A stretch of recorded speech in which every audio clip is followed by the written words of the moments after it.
Nageenya badhaadhaa harka fuunee kabajamtoota daawwattoota OMN oduu sa'aatii kanaa isinitti himaa aan Abdusalaam Hassan. Magaalaa Dirree Dhawaatti jeequmsa gareen Saatanaa jedhamuu fi humni nageenya magaalattii gamtaan uumaa jiraniin hojiin baruu fi barsiisuu gufachaa akka jiru dhagahame. Magaalaa Dirree Dhawaatti gareen Saatanaa fi humni nageenya magaalattii miidhaa jabaa daa'imman barnootaaf mana bahan irra geessaa akka jiran maatiin barattootaa komatanii jiru. Itti aanaan kantiibaa magaalaa Dirree Dhawaa gama isaaniitiin hojii baruu fi barsiisuu magaalattii keessatti akka hin gufanne taasisuuf hojjetamaa akka jiru himan. Udii Musaa.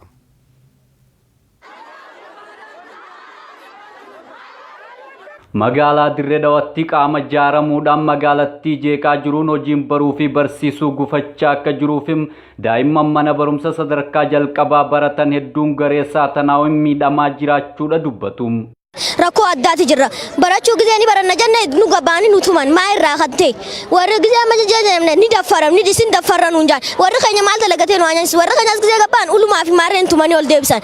Sanii jechaafu warri keenya maal naannoo achisu. Nutis gisee deemnee nu tuman. Ulee fi ablee fi urmilmeeno. Gisee gabaan achi keessattis kilaasii keessattis arra gabbaatanii dhaqaanii fi hijaaba keenya gisee garanuu tanneen Oromoodha jaanii dhaqaadhaan nu eegalan. Dirqaa gubbaa isaanii dhaqaadhaan nu eegalan.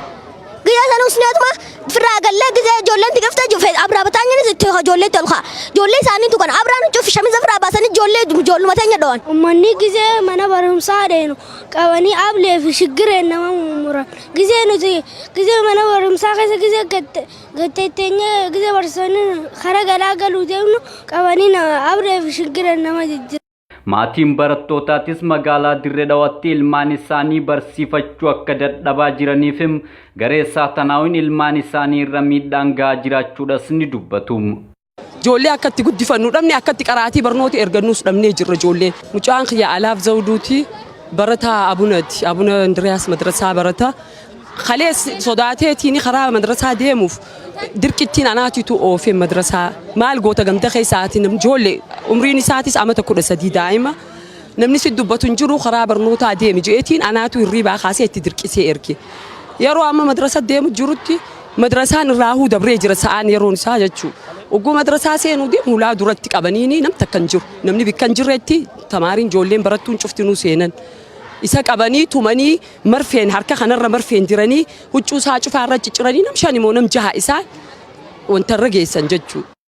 Kun kanaan osoo jiru humna kora bittinneessaa magaalaa Dirree Dhawaatiin daa'imman barumsaaf manaa ba'an irra miidhaan jabaan gahaa jiraachuudhas maatiin barattootaa ni dubbatu. Mucaan kiyya mana barnootaa deeme. Mana barnootaa kun deemu karaarra yaa'iin kaatee. Deessee mana namaa duraa seene ijoollee warri rashaa keessa jiranis deessanii itti seenanii mucaa kiyya irraa tumanii katumee shoora bittinneessaadha. Mucaa kiyya mataa baqaqee lafeen keessa cabee jira. Harki isaa cabee jira. Harka kanarraas buqqee jira. Mucaa kiyya Addis Ababaa deemsisiin jaanii ani humna hin qabu. Alaala birataatii mucaa kiyya tokkoffaa malee beeku kutaa torba barataa kunoo saayibni isaatiis mootummaan dhimma kana alaalu daa'ima umrii 13 shoora bittinneessaan akka hiriyaa isaatti narraa tume lafeen narraa keessa cabtee jirti Addis Ababaa geessinaan jaanii mucaa kiyyaani mana ittaasee barataa mana barumsaa mucaan kiyya haala yaaddeessaarra jira dhimmi. Jiraattonni magaalattii mootummaan kora bittinneessaa magaalaa Dirree Dhawaa irratti tarkaanfii sirreeffamaa fudhachuu akka qabus gaafachaati jiru.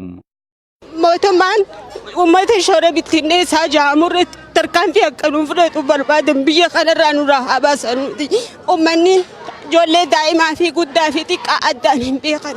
Kanaaf jecha makkalaakiyaan ilmaan keenya bakka nu haa dhaabbatu shoora bittinneessaan ilmaan keenya nurraa fixe. Ganama kana nama ari'aniitu jiranii namni gabbaa hin danda'u magaalaa Dirree Dhawaa keessa jiraachuu dadhabnee jirra. Humna mootummaati jennee isaan jalatti hogguu dheessine isaanis hogguurra nu tuman haala kamitti akka jiraannu Oromoon balloon Oromiyaan balloon ija keenya Dirree Dhawaa irratti akka nu ilaalanii Oromoonni. Itti aanaan kantiibaa magaalaa Dirree Dhawaa obbo Kadiir Juwaar argame isaaniitiin qe'ee namaa dhiisanii deemuun mirgaa miti. Bakka kuni Oromoonis amala akkasiitii sin qabdu. Nama gaddistee takka sodaattee gallakkistee deemuu sin qabdu. waan jiruuf falmachaa namni taa'ee iddoo jirutti barachuu qaba malee dirree namaa bal'isuunis sirrii miti. Magaalattii keessatti hojiin baruu fi barsiisuu akka hin gufanne taasisuuf hojjetamaa akka jirus dubbataniiti jiru. Magaalaa Finfinnee kutaa magaalaa Nifaas Silk laaftootti manni barumsaa mootummaa Abbaay jedhamu barattoota afaan Oromootiin barachuuf galmaan 180 ta'an hanga ammaa otoo barumsan jalqabsiisan jira. Maatiin barattootaa warri mana barumsichaa hogganu afaan Oromootiin daa'imman keenya akka hin baranne gochuuf daa'imman keenya barnoota malee hambisaa jiru jedhan. Barattoota afaan Amaaraan baratan barsiisuu jalqabuus eeranii jiru. Guyyaa Waariyoo. Ayyee daawwattoota keenya manni barumsa kanaa seennee maatii barattootaatiif akkasumas barsiisota manneen barnoota kanaa maatii barattoota deddeebisaa turan gaafachuuf jennaani balbal seenuu nu dhowwanii sa'aatii dhugaaf eegi dhaabanneen duuba uummati akka lannuu ba'ee dubbifni godhuu jirra. Agamma warri gabbee namni dubbisin jiru hora harka qabnaa nuun jedhanii maatiin barattoota 7-2-3 farmatti rakkachuu jirtu kutaan barattoota hin kennamneef rakkoo hedduu jira garuu warra adda bara. Galmeeyyuu carraa huun arganneeyyuu awwaluma didanii jennaan ijoollee 4 qabna nuti ijoollee 5 mana barumsaatti ijoollee 3 afaan Amaaraatti ergi dadhabne achitti galmeessine. Ergi dadhabne ijoollee lamaan kunii fi ijoolleen gartee mana barumsichaatti silaa baratan kunii fi mucaan kuni gartee isaan lamaan kun ijoollee kooti. Isaan carraa dhabanii hanga ammaatti deemi isaa baay'insaa dhaqii jedhanii nu ergan jecha. Warroonni galmee kana keessatti deeman kaayoon rakkoon kun kan jiru itti gaafatama waajjira barumsaattu ergi rakkoon tun jiraatte miidiyamaan dhaga'u osoo hin ta'in carraa kennuu dhabuun ammallee hiikoo itti kennuu dhabuun dhageeffatanii callisuun rakkoon mana Abbaayyaa kun yeroo hunda nuti dhuftee ijoolleen asiin durallee carraa kanan arganne warri galmaa illee hin arganne hin jirti ammas hiikoo godhuu dhabuutu rakkoo kana mara fidee. Har'a ji'a lamaaf bultii 7 wayiitti ergan galmisiise kana hunda keessa manni barnootaa hunduu jalqabanii jiranii ijoolleen akka gaariitti barataa jiru. Ijoolleen keenya utuu hin baratin amma addaa ta'aa jiranii astaanaan asitti hin barsiifannee burqaa waayyuu taanaan burqaa waayyuu hin dhannee ogguu achi dhannu as nu deebisu ogguu as dhufne immoo achi deemaa nuun jedhu dheengaddallee namichi tokko asitti adafrismu maal jedhanii magaalaa kana kutaa magaalaa kanaatti akka biiroo barnootaa keessa waan hojjetu na fakkaata. Attin caaccu nuun jedhee nu arrabsee asitti nu walitti nu qabee sanyoo dheengaddaa. Warra Amaariffa madabanyaa warri baratan ganama amma sa'a 9 baratanii misa isaanii xumuranii siraatan ba'an. Keenya gimmaashni uniformillee siraatan hin arganne gimmaashni daftarii hin arganne isaayyuu immoo mana barumsaa gibbii seenanii gibbii keessa jooraa oolanii maaliif barsiisan hin galleef ijoolleedha. Mucaan kiyyaa'uu fakkeenyaaf afaan Amaaraa dubbachuu dandeessa seeni janiin mucuma kiyyaanu jechuudha. Mucaan kun afaan dhalootatiin barachaa ture hin beeku afaan arrata akka jee qubee lakkaamoo akkam godha seenee eessatti wal laqqaban isaa wajjin maaliif immoo nuti kan as finneef afaan Oromoo jiraa finne malee afaan Amaaraa afaan biraa barachuudhaaf miti kan ijoollee arrallee kan finnu taate. Ani maqaan koo Saaraa Baasaan jedhama. Barattuu kutaa meeqaati maalti tame? Kutaa 7ffaadha. Yeroo dursaati fi anan galmaa mana barumsaa Abbaay kanarratti yeroo galmaa'u asitti barattuudhaan hin galmoomne. Erga galmoomne immoo bakka naannoo ji'a lamaa turre irraa manneen Amaariffaa warra Amaariffaan baratan barachaa jiru. Tokkorraa qabanii amma 8. Nuti warra Oromiffaa kun amma manni barumsaa asitti baradhaadhaan yeroo dursaatiif galmoomnee gaafa baranna jennu ammaa fi dareen nuun qophoomnee deemaa gara saaphaansaa gaafadhaa jedha saboon. Deemnee saaphaansaa gaafannaan isaan hin dhumnaa deemaa achi wanta isinitti mama ergaanii jedhan. Gaafa kibxata kalee jechuudha. Har'a isinitti mamaa jedhan. Har'a immoo hin dhufanii homaa ergaa tokkoon nageenye erga barii sa'aatii tokkoon dhumne hanga sa'aatii 4tti amman teenyaa homaa tokkoyyuu nageenye. Manni barumsichaa dareegaa hin qabu wayita jedhu waajjirri barnoota aanaa immoo manni barumsichaa rakkoo iftoominaa qaba jedhe. Warreen kana to'atan immoo afaan Oromoon barachuun daa'immanii warra gufachiisuuf hojjetutu jira jedhee jira. Ammas Guyyaa Waariyoo dabalata qaba. Akkuma gartanii maatiin barattoota ijoolleen kutaa afaan Amaariffaatiin baratu barnoota itti fuftee boqonnaa baatee jirti. Ijoolleen barattootni afaan Oromootiin galmoof tagammaatti barnooti yookaan iskuul isaanii jala hin qabne. Sababii afaan Oromoo dhowwamaniif maan eegi mootummaan eeyyamsa maaliif dhoortan gaafi jedhirratti seenne dubbifna nordofaa. Maqaan koo Abboonaa Tashoomati ittaanaa daayirektara mana barumsaa kanaati. Kilaasiin oduu jiraate eenyumtuyyuu barachuu hin danda'a. Nu amma rakkinni keenya guddaan jechuudha. Siin jedhe manni barumsaa kun barataa 1200 kan hojjetame. 2582 qabee jira. Kutaan 5 barataa 9tu jira.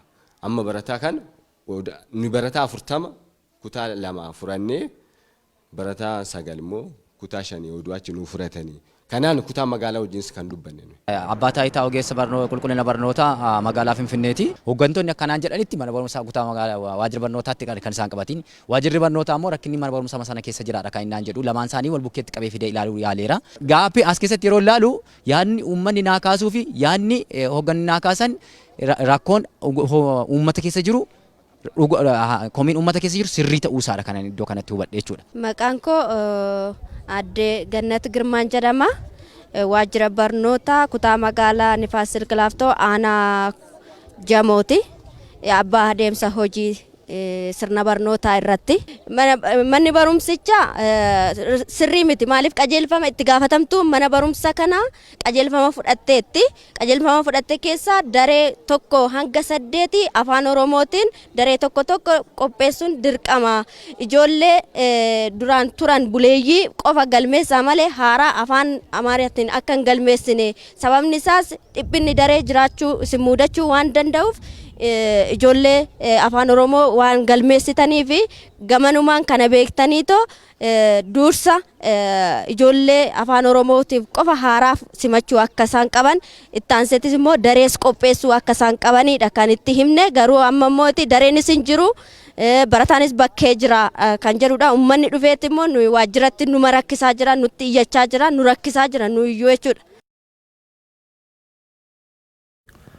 Rakkoon nageenyaa magaalaa Dambidolloo fi naannoo ishee jiru jiraattota dararaa jiraachuun ibsame. Rakkoon kun furmaata wayitoo hin argatin hanga ammaa turuudha riippoorteroonni OMN gamasii kan gabaasan. Uummanni karaa bahee galuu dhabee yaaddoo nageenyaa hammaataa keessa jiraachuudha dubbata. Qaama hidhatee gamana gamas dhaabbateen uummanni nagaan gidduutti gaagaamaa jira jedhu jiraattotni. Taganya Daaqaa gabaasa bilbilaa qaba. Magaalicha keessatti wantootni hin tajjabne hawaasni baay'ee rakkoo hamaa keessa akka jirudha. Sa'aatii 12 kaasee baajaajonni tajaajila hawaasaa kennan suuqiiwwan illee hojii isaanii hin dhaabu. Hawaasni sa'aatii 1 kaasee magaalaa Dambidolloo keessa qaama nageenyaa qofaadha kan socho'u. Sochiin hawaasaa baay'ee dhaabbatee jira.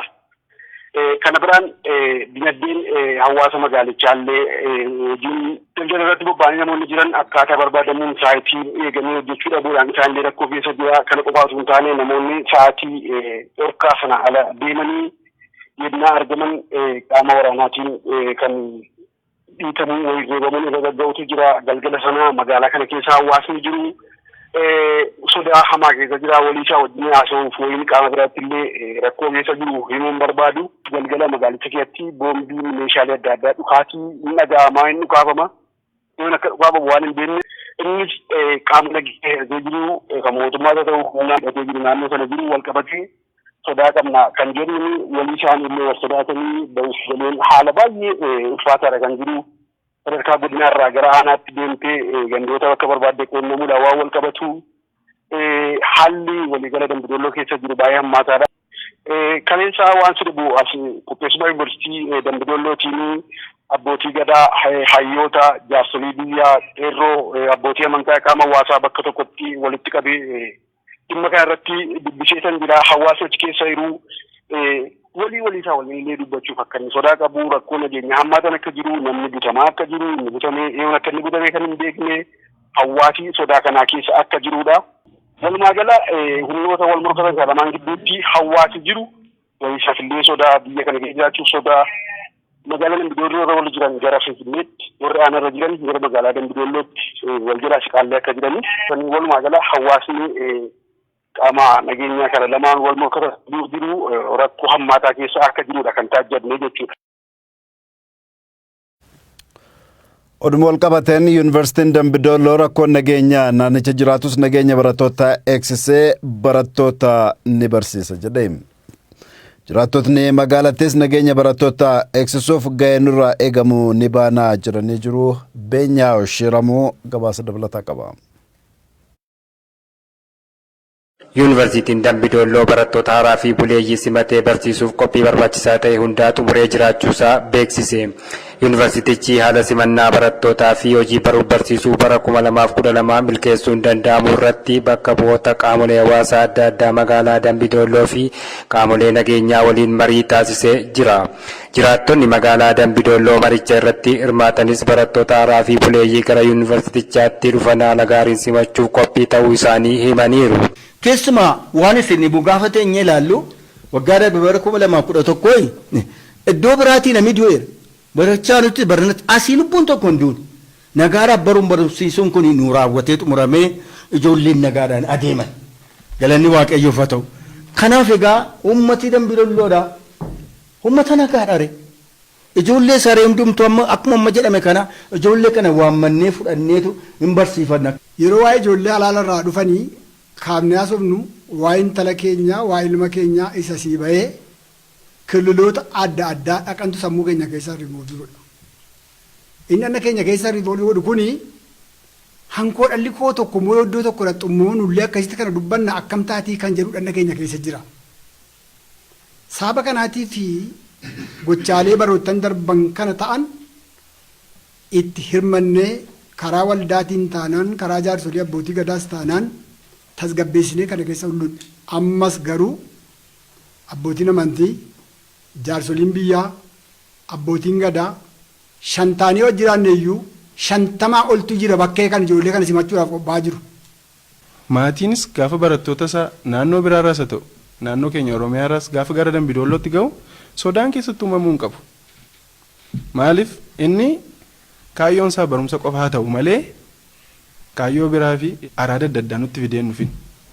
Yuunivarsiitiin Dambidolloo bara 2010 muummeewwan barnootaa 36 hojii baruuf barsiisuu kan eegale yommuu ta'u bara kanas barattoota buleeyyii fulbaana 28 fi 29 akkasumas barattoota haaraa 1,600 immoo baatiiwwan itti aanu keessatti simachuuf qophii barbaachisaa ta'e hundaa xumuree jiraachuu isaa itti aanan akaadaamii pirezidaantii Yuunivarsiitii Dambidolloo Dr. Bulii Yohaannis himaniiru. Bara kana barataa simachuudhaa fi karaa damee barbaachisu hundumaan qophii jirru xumurreerra.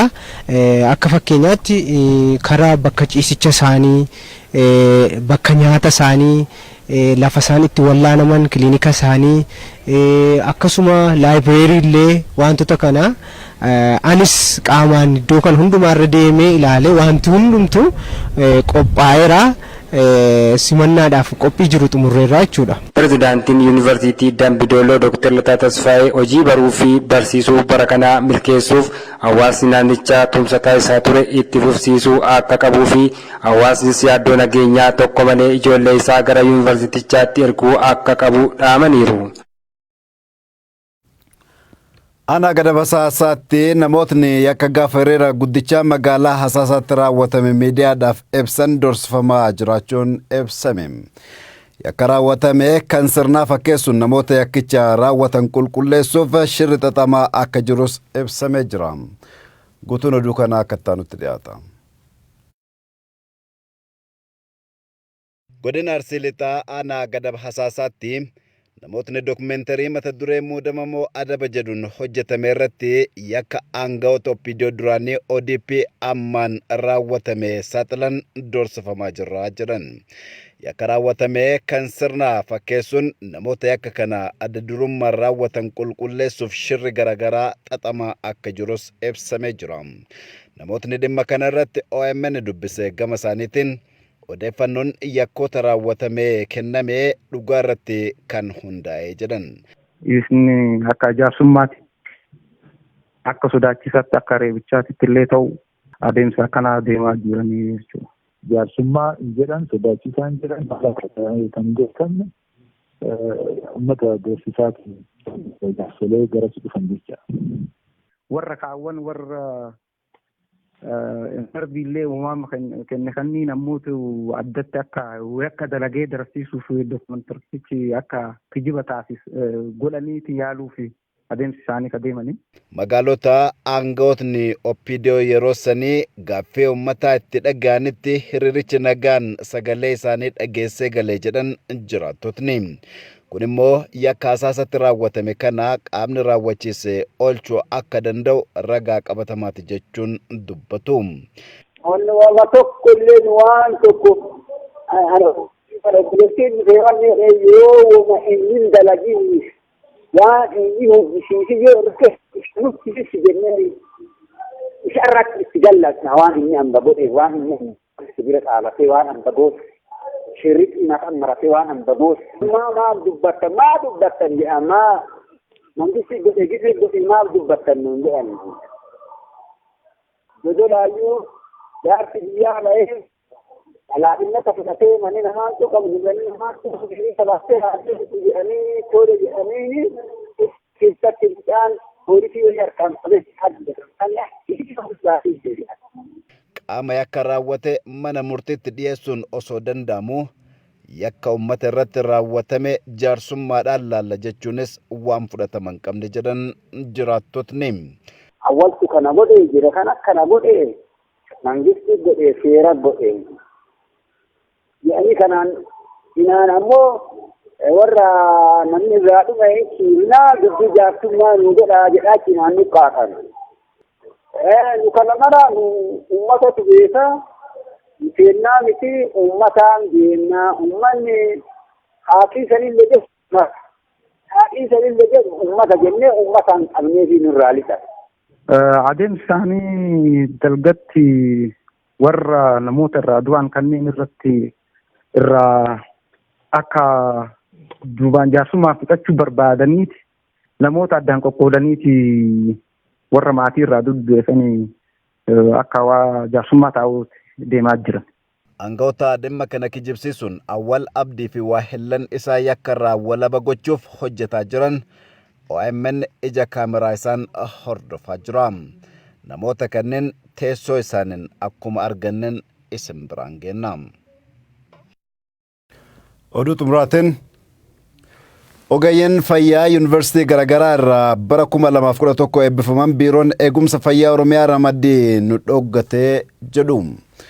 Ogeeyyiin fayyaa kunneen qormaata madaallii ga'umsa ogummaa siyaasii kan fudhatan yoo ta'u gaafa qorumsa kana fudhannu akka hojiitti ramadamnu nutti himamee ture jedhan. Biiroon eegumsa fayyaa Oromiyaa gama isaatiin ammatti gitni banaan akka eebbifamtoota kanneeniif hin jirree fi hanqina bajataa qabaachuu hime. Abrahaam Birru. Akkuma beekamu biyya kana keessatti barattoonni qabxii guddaa fidan gara fayyaa galuu jechaadha. Meedisinii irraa eegalee Azar Health Science warri galan barattoota qabxii guddaa galmeessanii gara yuunivarsiitii deemuu jechaadha. Barnoota fayyaa kana biratti erga xumurtee booddee immoo erga eebbifamtee booddee mootummaatu si qacara. Garuu barana biiroon eegumsa fayyaa Oromiyaa nu ramadaa jennee gaafa deemnee gaafannu ramaddiin hin jiru. Dipaartimentii muraasa kana qofaatu ramadamaa nuun jedhan. Ogeeyyiin fayyaa 1,500 caalla jedhan kunneen bara 2011 yuunivarsiitiiwwan biyyattii garaagaraa irraa ogummaawwan fayyaa, health officer, narsiingii, health informatics, midwifery fi saayikaatiriin kan eebbifaman yoo ta'u biiroo eegumsa fayyaa Oromiyaa komatu. Ogeeyyiin fayyaa waajjira OMN dhufuun komii isaanii ibsatan akka jedhanitti nuti warra eebbifame qofa osoo hin taane warra qormaata madaallii ga'umsa ogummaallee fudhatee darbedha. Qormaata madaallii ga'umsa ogummaa kan jedhan kunillee nurratti eegalee jedhan. 2011 graduate wanti adda nu godhu qorumsa ga'umsaa qualification examidha. COC yuunivarsiitiin hundi guyyaan schedule ta'e ministeera of healthiin nu qore jechaadha. Qorumsa san gaaf qoramnu isin hundu gaafa achi baatan gaafa qorumsa san dabartan kallattiidhaan gara hojii seentan kan jedhu ministeera of healthiin kana nu baaseera jechaadha. Kana ammoo naannolee irratti dabare jechaadha. Carraan akka kaafamu. Nama muraasa dipaartimentii barbaadan warra akka faarmaasiidha, laaboraatoorii anesteejiyaa kanneen ramadanii warra hafan ammoo kanaan ala kan jiru ramannu gara biiroo keenyaattis kanaaf jecha deddeebinaadhaani biiroon eegumsa fayyaa Oromiyaadhaa beeksisa baasee jira jechuudha. Gaafa qormaanni kun nuu kennamullee kallattiin akka ramadamnu nutti himamee ture jedhu. Dhaabbati COC nu qoran yeroo sana dhufanii orienteeshinii battala laatanitti akka baataniin irra ramadamtuudha. Eebbifamtoonni ogummaa fayyaa bara 2010 dura jiran guutuun ramadamanii akka jiran eebbifamtoonni bara 2011 kunneen OMN itti dubbatanii jiru. Warri 2010 fi isa dura eebbifaman hundi isaanii ramadamaniiru. Naannoon kan qacaraniiru carraa fuusaniiru. Kan carraa hin fuune kan ramadamne naannoo Oromiyaa qofaadha. Amma ga'ee biiroon eegumsa fayyaa Oromiyaa ogummaawwan fayyaa murtaa'an qofa filachuun nu hurufatti nu gatee jedhu. Ogummaawwan fayyaa isaan ittiin eebbifaman kunneen biyyattii keessatti hanqina nama baratee qabaachuu ragaaleen deeggaranii ibsu. Hospitaalli hundi irra hedduun hospitaala amma duwwaadha jira. Hospitaala tokko jeneraal hospitaala keessatti nama tokko kan jiraata yookiin jiru saayikaatariin jechuudha. Kana waan ta'eef lammaffaa immoo saayikaatariin akka dipaartimentii biraa dhuunfaadhaan deemee bakka biraatti itti ramadamuu hin danda'u. Maaliif hospitaalonni dhuunfaadhaa saayikaatariin qaban. Saayikaatariin kan jiru dabree mootummaa irratti. Gaafa yuunivarsiitii seenamu wanni waadaa galamee dipaartimentii kan akka filannu taasise tokkoffaa hanqinni guddaa waan jiruuf Itoophiyaan humna namaa kana saayikaatariidha hedduu waan barbaadduuf isin akka baataniin hundumaa carraa gaariitti jira kan jedhu irraa namni hedduun isa filate jechuudha. Ogummaawwan fayyaa haaraan yuunivarsiitiiwwan muraasatti kennaman fa'iin eebbifamnee carraa hojii dhabaa jirraa jedhu. Dipaartimentii kana kan qabu tokko yuunivarsiitii Mattuuti Heelz Informaatiksii lammaffaa immoo Gondor yuunivarsiitii. Gondor yuunivarsiitiin baachii 3 eebbisiisee baasa. Mattuu yuunivarsiitiin baasii jalqabaa unumaan qaba. Akka waliigalaatti akka Itoophiyaatti jechuudha kan jiru Heelz Informaatiksiitiin barataa 30 caalaa hin taanu. Hospitaala tokko irra toora ramadamne nama tokko waliin geenyu jechuudha. Fakkeenyaaf Oromiyaa keessa hospitaala 70 oltu jira. Public health officerii, nursingii, saayikaatirii, health informaatiksii fi midwaayiferiin haga maattillee lafa jiru jechuudha.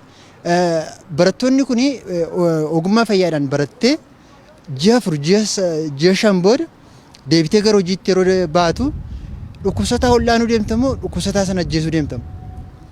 Baay'ee haga kana turtee inni irraanfatta bara saayinsii dhagatiteef inni irraanfatta abdeet gochuu gaafata. Biiroo eegumsa fayyaa Oromiyaatti daayirektoreetii barnootaa fi koominikeeshinii Siister Saadaa Ahmad gita banaa eebbifamtoota kanaaf ta'uu hin qabnu jedhu. Qadaramu gitni banaa fi bajanni jiraachuun isaa murteessaadha. Bakka gitni banaa fi bajanni hin jirretti ogeessa kana fuutee qaxaruu hin dandeessu. Rakkinni keessan amma bakka banaa fi hanqina bajetaati jechuudha. Bakka banaan qabnu ogeeyyiin hospitaalota fi buufata fayyaa irratti ogeeyyiin gahaan ramadamanii jiranii bakka banaa bajetaaf hin qabnu iddoo hedduu. Haa ta'u garuu gara fuulduraatti gitni banaan yoo jiraate ogeeyyii kanneen ni ramannaa jedhan. Seektara dhuunfaa keessattis qaxaramuu ni danda'an. Sanii alatti immas gitniinis gabbu'ee jira. Godinoonninis iddoo banaa qabanitti ogeeyyii kana qaxaruu ni danda'an. Kanaaf dokumentii isaanii kana fudhatanii iddoo jirutti deemanii dorgomanii qaxaramuu ni danda'a. Kana jechuun ammoo fuula dura biiroon hin qaxaru jechuudhaan. Egaa kabajamtoota daawwattoota OMN oduun sa'aatii kanaa kan hangammaa ture sagantaaleen Oromiyaa Miidiyaa Neetwoork afaan itti oofuu daawwadha.